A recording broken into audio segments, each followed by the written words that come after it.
Hello everyone, and welcome to the Criterion Connection. I'm Wade. And I'm Joe. And today we are getting to the time machine, and we're going all the way back to 2018. We're with Alfonso Cuarón's Roma.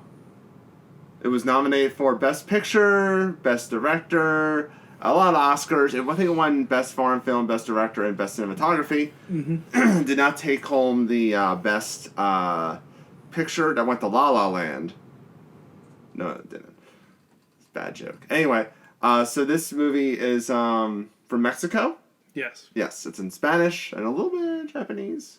No. Not Japanese. No, it's it's Spanish and then a dialect in Mexico, Mixtec, I believe is what it's called.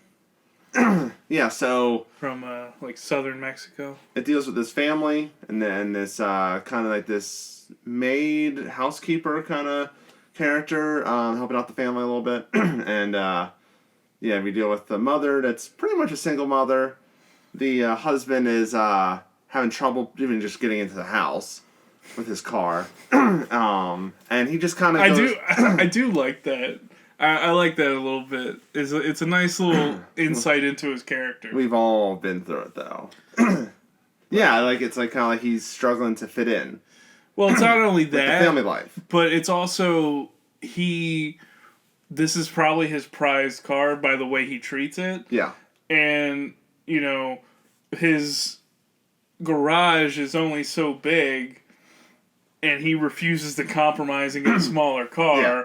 He wants his car, and if he's gonna have to take 3 or 4 tries to get in his garage every night, that's what he's gonna do. It's like you want that Godzilla Criterion set, but it ain't gonna fit in your shelf. It's pretty much what that's saying. So, yeah.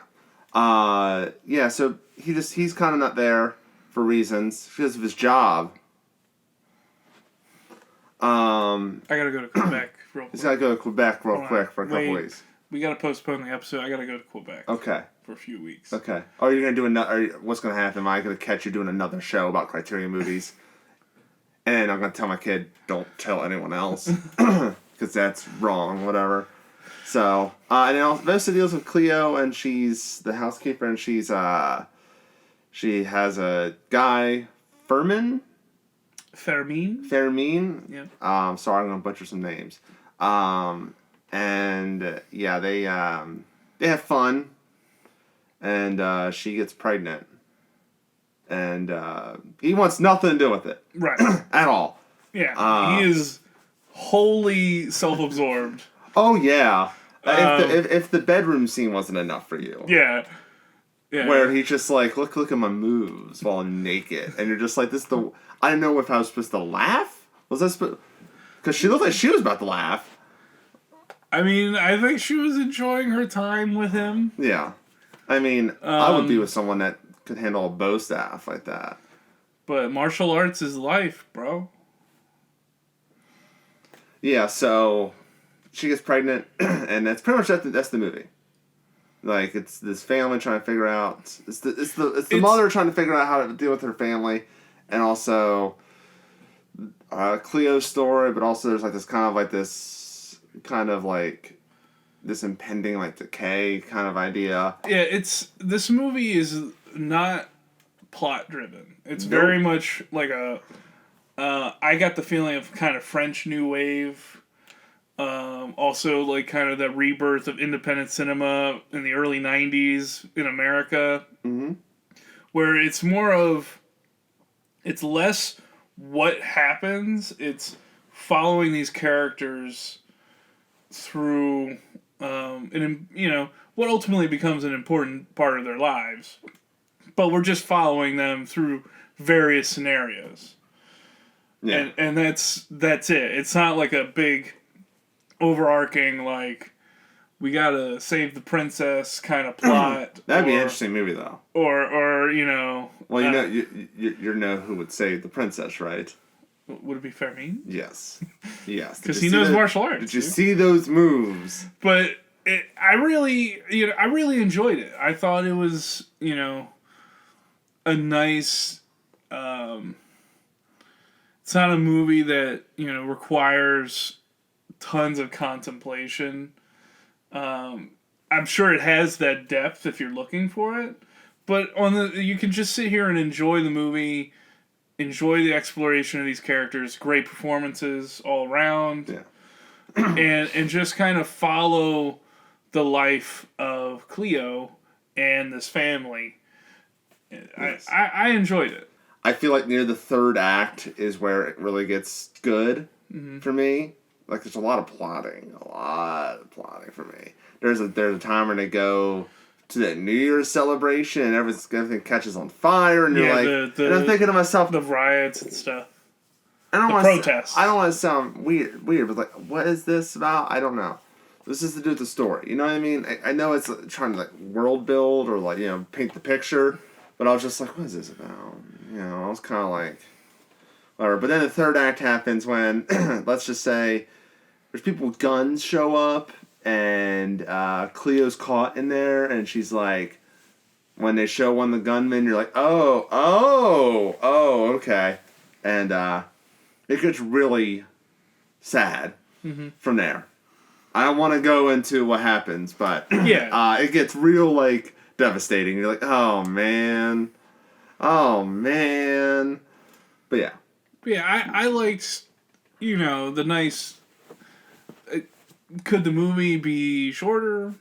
Sure. But I like kind of the way they set up kind of the atmosphere, and you kind of get a feel for what's normal in the early parts of the movie.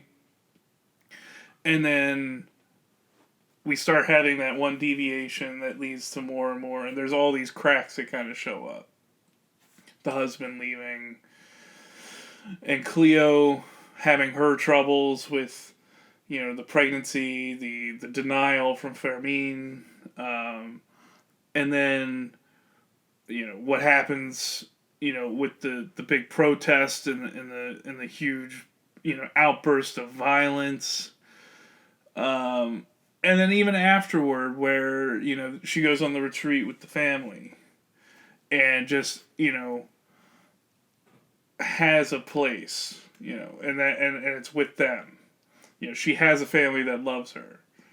I mean, that's really, the story. After everything that happens, like, that's super heartwarming. Yeah. To know all that for her. And, but yeah. So, Joe, buy, rent, or skip? You know what? Probably against my better judgment, because I'm normally not, like, Alfonso Cuarón and I have a mixed relationship with his movies. Some of them I really love, some of them I really hate, but this one I really liked, so I'm going to say it's a buy. I think it's a really, really good movie. I think it, despite certain deficiencies, I think it's a really, really entertaining movie that people can get on board for. Just like how Bong Joon-ho points out, like, as long as you can get over the subtitles, there's so much great cinema out there. This is a great film. God, I want Parasite on Criterion Collection now. Yeah, and I think that's the case with this movie. I really do, and yeah, I'm going to say it's a buy. I'm going to say it's a rent or stream. It's on Netflix, by the way, so you can easily watch it. Yeah, it's a Netflix produced movie. I thought it was... I think it... I could not fully get on board until probably when the third act starts. I was just kind of like... I kind of zoned out at times. I was not fully invested. It kind of... Not meanders, but it kind of takes its time a little too much. I feel like Alfonso kind of... He's a little too on the nose with some things. Like, he's a little... It kind of beats you over the head with it sometimes. And I thought the New Year's scene was a good example of it. He could also be really self-indulgent with certain shots. Yeah. Yes. Like, I was like, oh, this is going to be one of those movies when you see the opening credits and it's the water being mopped into the drain, and you're like, this is like 5 minutes.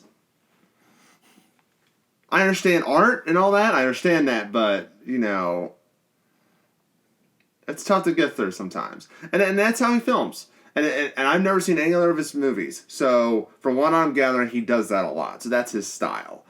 You know, Kubrick's kind of, you know, meticulous, and he's a little self-indulgent, too. And Tarantino, we all know he is. But I guess, you know, I mean, I've directed some things, so I guess I understand where you get to your vision and you get a little self-indulgent because you think what you are doing is like the greatest thing of all time. I don't mind it. I just felt like the movie could have been trimmed down a little bit. I just wasn't personally invested until like probably the later half. I was invested. Does not mean it's a bad movie. I just personally was not connected to it as much as you were. So, yeah. That's our thoughts on Roma or Joma. Sure. No. Let us know in the comment section below, you know, your thoughts on Roma. Is there another best foreign language film from that won an Oscar in the Criterion Collection? Probably. Let us know in the comment section below and put it as a suggestion so we can do it. Maybe we'll... I don't know. And it's kind of funny we're doing this after Oscar night. Which is funny. Which we filmed this before the Oscars happened. I just realized the Oscars are happening tonight. Yes. As of this recording. So, yeah. So hopefully Parasite wins Best Foreign Film. Maybe it could win Best Picture. Hopefully. Yeah, sorry. So subscribe, share. Next week's a Joe pick. Yep. Anyway, so that's our thoughts on everything. So until next time, I'm Wade. And I'm Joe. And we will see you later.